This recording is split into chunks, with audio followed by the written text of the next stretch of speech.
Maligayang panunood po, Garicap. Ang ating tatalakayin ngayon ay tungkol sa isang true story biographical survival movie na may pamagat na The World Will Tremble. Kaya sit back, relax, at simulan na natin.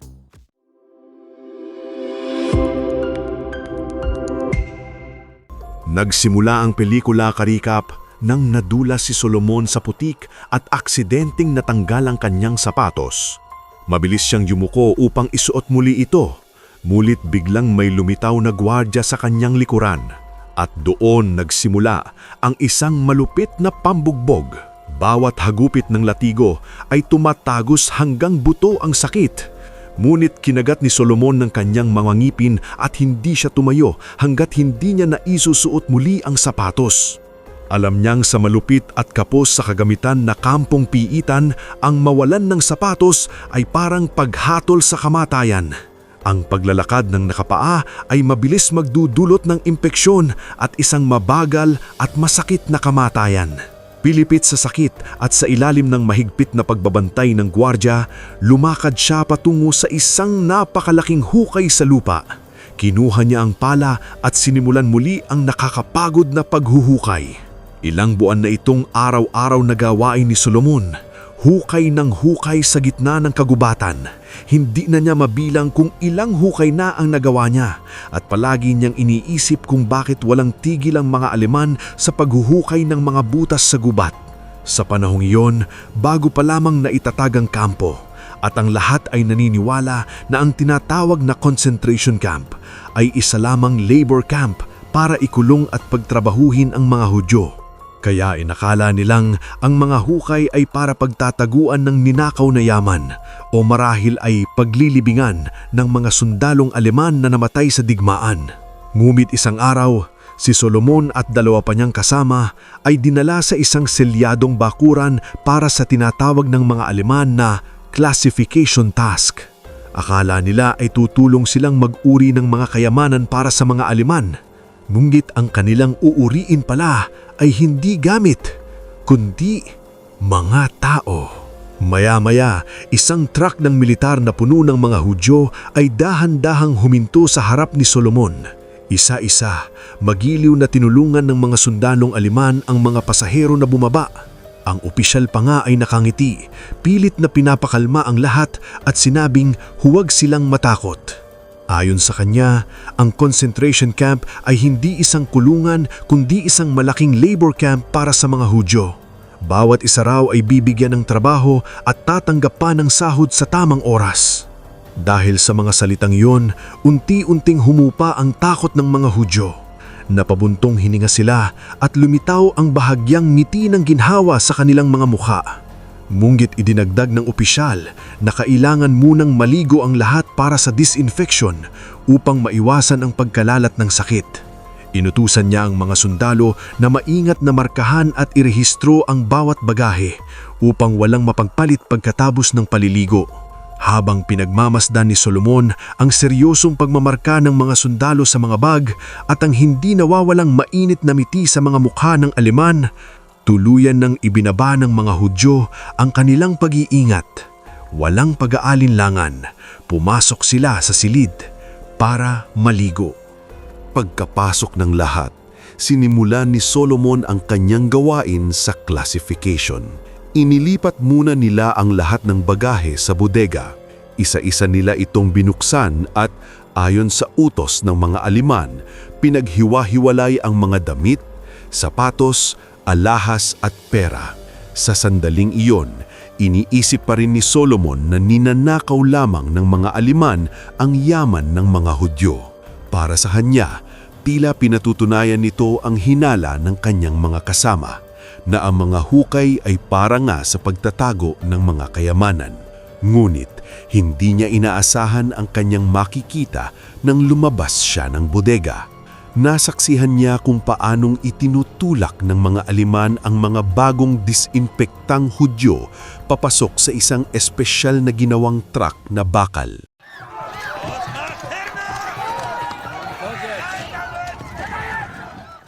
Nang marinig niya ang nakakatindig balahibong mga sigaw mula sa loob, doon niya napagtantong may napakalaking mali. Ilang sandali pa, ikinabit ng mga aliman ang isang rubber hose sa loob ng truck. Halos agad napuno ang paligid ng mga hiyaw ng paghihirap at ng malalakas na dagok ng kamao sa metal na pader. Habang pinakikinggan ni Solomon ang mga tunog na parang nagmumula mismo sa kailaliman ng impyerno, bigla niyang naunawaan ang lahat.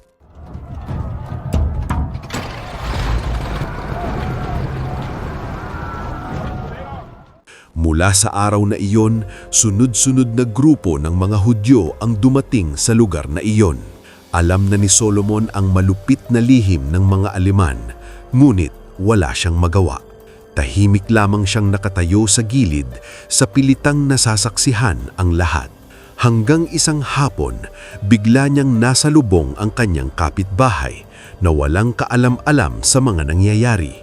Magiliw siyang binati nito at tinanong pa kung ano ang trabaho niya roon at magkano ang kanyang kinikita.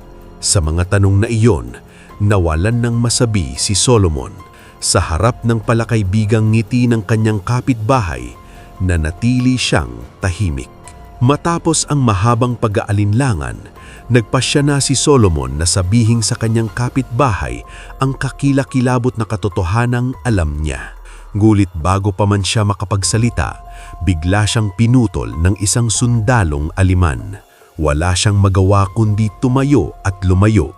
Sa utos ng sundalo, inalayayan ang kanyang kapitbahay papasok sa silid para sa tinatawag na paliligo at disinfeksyon. Nilamon ng matinding konsensya at takot, ipinagpatuloy ni Solomon ang kanyang trabaho sa classification site ng mahigit 10 araw. Isang umaga, muli siyang dinala palabas ng nakakatakot na lugar na iyon at pabalik sa kagubatan. Ngunit sa pagkakataong ito, hindi na siya maghuhukay ng mga butas. Ang gawain niya ngayon ay tabunan ang mga ito sa mismong libingan. Muli niyang nakita ang parehong binagong truck na bakal. Nang buksan ng mga Aleman ang loob nito, ang tumambad ay mga bangkay ng mga Hudyo, siksikan at wala ng buhay. Sa sandaling iyon, ganap nang naunawaan ni Solomon ang madilim na lihim ng mga kampong Aleman. Ang mga kampo ay hindi kailanmang naging lugar ng trabaho. Ito ay mga estasyon ng kamatayan, nilikha upang agawan ng ari-arian at buhay ang mga Hudyo. Puno ng galit at dalamhati, gurit walang magawa, napilitan si Solomon na ipagpatuloy ang pagtulong sa mga Aleman sa pagdadala ng mga bangkay. Mula noon, matagal siyang nagtrabaho sa libingan. Araw-araw, hindi na niya matandaan kung ilang katawan ang kanyang nailipat. Sa harap ng walang katapusang tambak ng mga bangkay na araw-araw ay nadaragdagan, unti-unti siyang namanhid. Hanggang isang gabi, bigla niyang namataan ang sarili niyang asawa sa gitna ng mga bangkay. Sa sandaling iyon, tuluyan siyang gumuho. Sumigaw siya sa mga Aleman, hinihiling na tapusin na ang kanyang buhay. Nais lamang niyang mamatay sa tabi ng kanyang minamahal na asawa. Itinaas ng isang sundalong Aleman ang kanyang baril, tila handa ng pagbigyan ang kanyang hiling. Ngunit sa huli, hindi niya pinaputok ang gatilyo.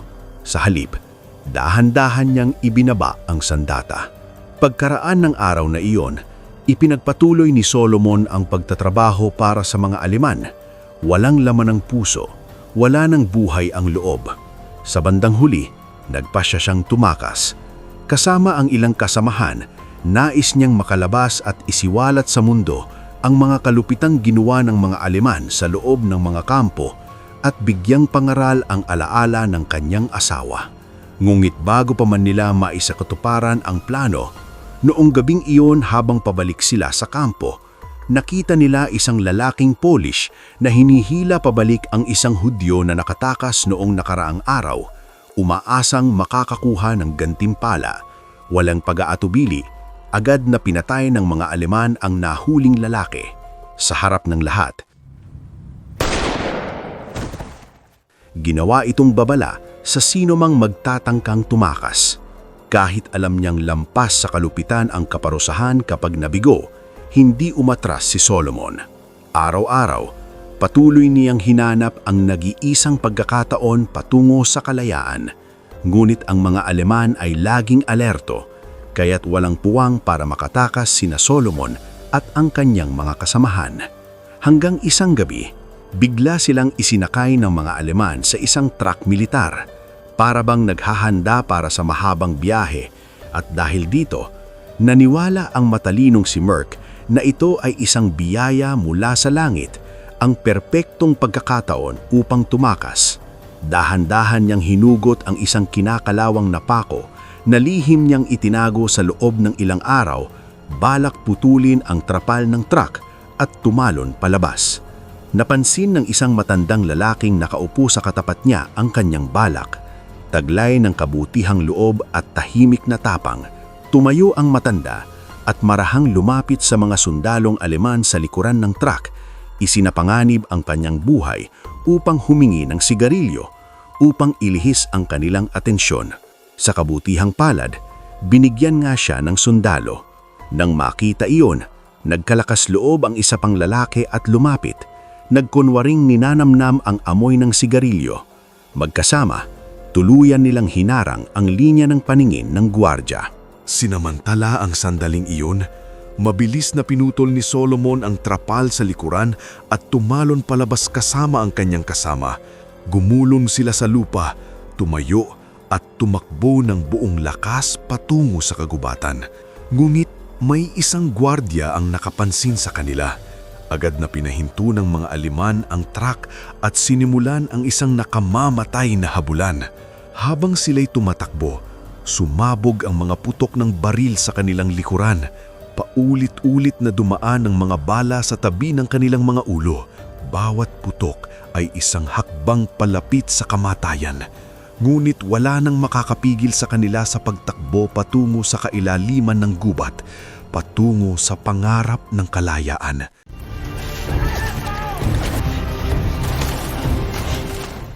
Walang nakakaalam kung gaano na sila katagal tumatakbo nang biglang harangan sila ng isang malapad na ilog, at sa likuran nila, papalapit pa rin ng mabilis ang mga Aleman. Walang pag-aatubili, tumalon si Solomon at ang kanyang kasama sa nagyeyelong tubig ng ilog. Sa halip na lumangoy diretsyo papunta sa kabilang pampang, tiniis nila ang matinding lamig at hinayaang tangayin sila ng malakas na agos pababa ng ilog. Nang makatiyak silang malayo na sa kanilang humahabol, saka lamang sila gumapang palabas sa kabilang pampang. Bagamat nakaligtas sila sa walang awang habulan, hindi pa rin naging kumpante si Solomon. Tumanggi siyang huminto, ngunit napansin niyang tinamaan pala ang kanang binti ng kanyang kasama habang sila'y tumatakas. Sa kabutihang palad, dumaan lamang ang bala sa kanyang binti at hindi naiwan sa loob. Dahil sa matinding sakit, nakiusap ang sugatang lalaki kay Solomon na iwanan na lamang siya at iligtas ang sarili. Ngunit hindi kayang talikuran ni Solomon ang kanyang pinakamalapit na kaibigan. Sa patuloy niyang pag-encourage at pag-alalay, nagkaroon ng lakas ng loob ang sugatang kasama upang magpatuloy. Matapos ang isang maikling pahinga, pilit silang tumayo at ipinagpatuloy ang mahaba at nakakapagod na paglalakbay sa gitna ng ilang. Ngunit hindi pa sila nakakalayo nang bigla silang mapatigil. Sa kanilang harapan, isang gutom na lobo ang nakatayo.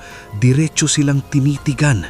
Nanatili silang hindi gumagalaw, ni hindi man lang nangahas na huminga ng malakas. Mabilis nag-isip si Solomon. Dahan-dahan siyang yumuko at pumulot ng isang kahoy na pamalo. Ngunit kahit may hawak na siyang sandata, hindi pa rin umaalis ang lobo. Patuloy silang tinitigan ng mabangis.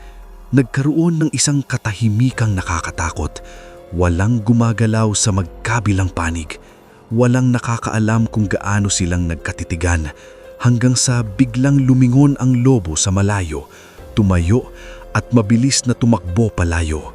Naiwang naguguluhan sina Solomon at ang kanyang kasama. Hindi nila maunawaan ang nangyari. Ngunit bilang mga takas na kahagaling lamang sa isang concentration camp, wala silang oras para mag-isip. Agad silang tumayo at nagpatuloy sa pagtakas. Ilang hakbang pa lamang ang kanilang nagawa nang narinig nila ang ungong ng mga makina sa malayo. Sa takot, naghanap sila ng mapagtataguan at nagkubli.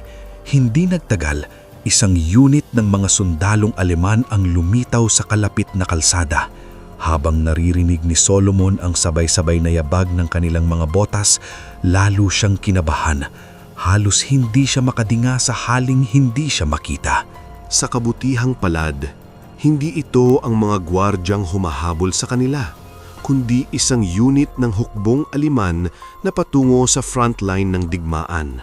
Abala sa kanilang misyon, dumaan ang mga sundalo nang hindi napapansin sina Solomon at ang kanyang kasama. Muli na naman silang nakaligtas sa kamatayan. Gayunman, nanatiling maingat si Solomon. Hindi siya agad lumabas sa kanilang pinagtataguan. Hinintay niyang makalayo ng tuluyan ang buong convoy at kahit noon pa man, nag-antay pa siya ng matagal bago tuluyang tumayo at mabilis na tumawid sa kalsada. Muling naglaho sa loob ng kagubatan. Walang nakakaalam kung gaano na kalayo ang narating. Gutom at lubhang pagod, bigla nilang namataan ang ilang kahoy na kubo sa malayo. Sa paghahanap ng pagkain, tinipon nila ang kanilang lakas ng loob at palihiming na lumapit sa mga bahay. Walang pag-aatubili, pumasok sila sa isang kamalig upang magtago. Gumit ilang sandali lamang ang lumipas nang may isang babaeng lumapit sa kamalig. Nang buksan niya ang pinto at makita sila, bigla siyang tumalikod at tumakbo nang hindi nagsasalita. Sa gulat at takot, mabilis na tumayo ang dalawang lalaki. Ngunit napansin nilang pumasok ang babae sa isa pang kubo imbes na sumigaw para humingi ng tulong. Doon napansin ni Solomon na may nakaparadang motorsiklo malapit sa kubo. Tinipon niya ang kanyang tapang at humanap ng maaaring gawing sandata. Handang nakawin ang motorsiklo at tumakas.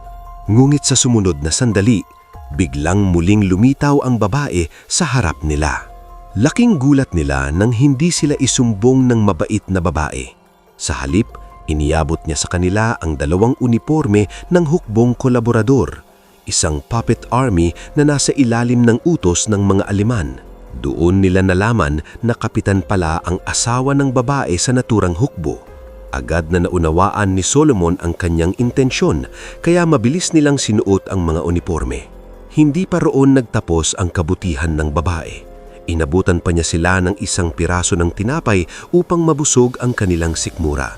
Matagal ng gutom, nilantakan ng dalawang lalaki ang tinapay. Puno ng pasasalamat ang kanilang mga mata habang nakatingin sa babae. Pagkatapos noon, tumakbo ang babae patungo sa pintuan ng kubo. Nagbabantay sakaling dumating ang kanyang asawa. Pagkatapos magbigay ng senyales ang babae, tumakas sila mula sa kamalig, dali-daling umakyat sa motorsiklo, pinaandar ito at nagbilis palayo. Nang marinig ang ingay, tumakbo ang kanyang asawa, nagpaputok ng ilang beses ngunit wala sa mga bala ang tumama sa kanilang target.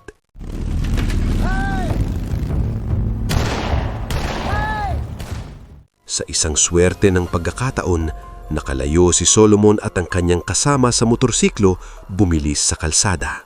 Ngunit hindi pa sila nakalayo nang napilitan si Solomon na huminto. Sa unahan, may nakita silang dalawang sundalong Aleman halatang bagong nakaligtas sa isang air raid. Wala silang magawa kundi ihanda ang kanilang sarili na bumaliktad. Ngunit sa likuran, ilang German military trucks ang mabilis na papalapit. Walang puwang para umatras, kaya pinilit nilang magpatuloy pasulong. Dahan-dahang itinutulak ang motorsiklo patungo sa mga Aleman. Umasang makalusot ng hindi napapansin at sa kabutihang palad, lahat ng sundalo ay abala sa paglilinis at hindi sila pinansin. Sinamantala ang pagkakataon, pinalakas ni Solomon at ng kanyang kaibigan ang takbo. Sinusubukang makalipas agad, ngunit sa sumunod na sandali, biglang sumigaw ang isang opisyal ng Aleman sa kanila. Wala silang magawa kundi dahan-dahang huminto at humarap sa kanya, nag-aalangan.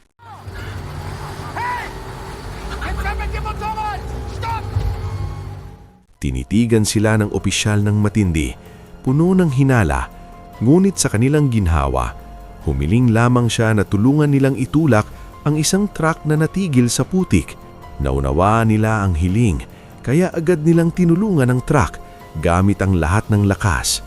Nais nilang matapos agad ang gawain at muling tumakas. Ngunit ngayon na nailabas na nila ang truck mula sa putik at handa nang umalis, muling tumawag ang opisyal sa kanila. Mulihang napuno ng takot ang kanilang dibdib. Wala silang magawa kundi pilitin ang kanilang sarili na manatiling kalmado. Dahan-dahang lumapit pabalik sa opisyal. Napansin ng opisyal ang sugat sa binti ng kasama ni Solomon. Nag-alala, tinanong tungkol dito at tinawag ang isang mediko upang gamutin ang sugat. Agad nilang tinanggihan. Sa sandaling iyon, mabilis na tumibok ang kanilang puso. Ang nais lamang nila ay makalabas sa lugar ng ligtas. Ngulit hindi pinansin ng mga Aleman ang kanilang pagtanggi. Pinilit nilang dalhin ang kasama ni Solomon sa truck at maingat na nilinis at binandahe ang sugat. Pagkatapos, tumalikod ang opisyal kay Solomon at nakipag-usap ng kaswal. Wala siyang magawa kundi sumagot ng maingat. Pinipilit panatilihing kalmado ang tono sa bawat tanong.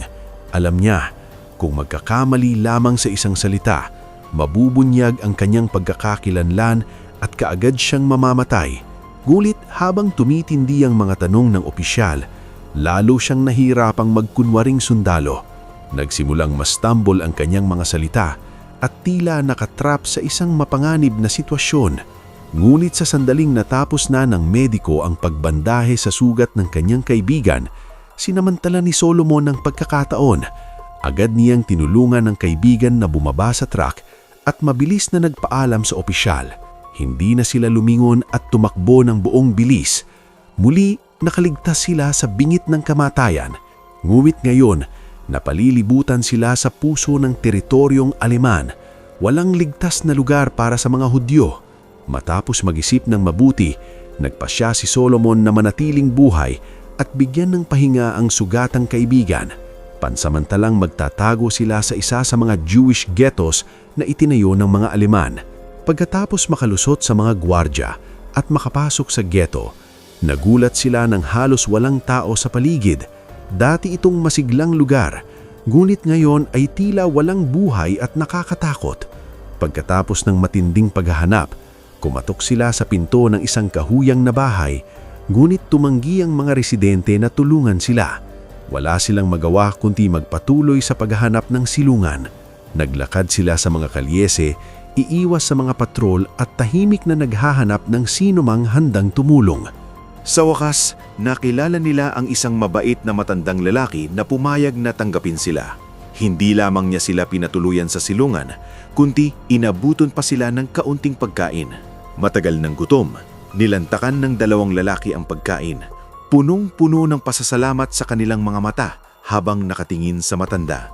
Nang malaman ng matandang lalaki na nakatakas sila mula sa isang concentration camp, nabahala siya at agad na nagtanong kung nakita nila ang kanyang anak. Ipinaliwanag niya na 2 buwan na ang nakalipas nang dalhin ng mga Aleman ang kanyang anak at mula noon ay hindi na siya nagpaabot ng anumang balita. Noong panahong iyon, karamihan sa mga tao ay naniniwala pa rin sa propaganda ng mga Aleman. Akala nila ang mga kampo ay simpleng labor facility para sa re-education. Wala ni isa ang nakakaalam na sa loob ng mga kampong iyon, lihim na isinasagawa ng mga Aleman ang mass extermination. Nang marinig ang desperadong tanong ng matanda, nag-atubili si Solomon ng matagal bago tuluyang magpasya na ipahayag ang katotohanan. Lahat ng kanyang nakita at naranasan sa kampo. Parang kidlat ang tumama sa matanda ang nakakagulat na katotohanan. Tila ayaw niyang tanggapin na maaaring wala na ang kanyang anak. Ngulit nang ipinakita ni Solomon ang maliit na listahan na lihim niyang isinulat sa loob ng kampo, mga pangalan ng mga pinatay, saka lamang nakatanggap ng katotohanan ang nabigong matanda. Pagkatapos, kumuha ni Solomon ang panulat at sinimulang isulat ang lahat ng kanyang nasaksihan sa kampo. Nais niyang ipadala ang impormasyon sa mga pahayagan at media outlets upang malaman ng buong mundo na libu-libong mga Hudyo ang tahimik na pinapatay sa loob ng mga kampo. Ngunit hindi inaasahan ni Solomon na kinabukasan, tuluyan ng nilinis ng mga Aliman ang ghetto kung saan sila nagtatago. Lahat ng mga Hudyo roon ay pinagsama-sama at dinala sa mga kampo. Hindi nagpatinag, muling sinubukan ni Solomon na makatakas. Ngunit sa pagkakataong ito, hindi siya swerte. Nabigo siyang tumakas at sa huli ay nabagsakan ng putok ng mga Aliman. At dito nagtatapos ang pelikula, mga karikap. Kung nagustuhan nyo karikap ang movie recap natin ngayon, ay inaanyayahan kita na mag-subscribe at pakipindot na din ang notification bell para palagi kang updated sa mga susunod naming videos. Maraming salamat sa panonood. Hanggang sa muli.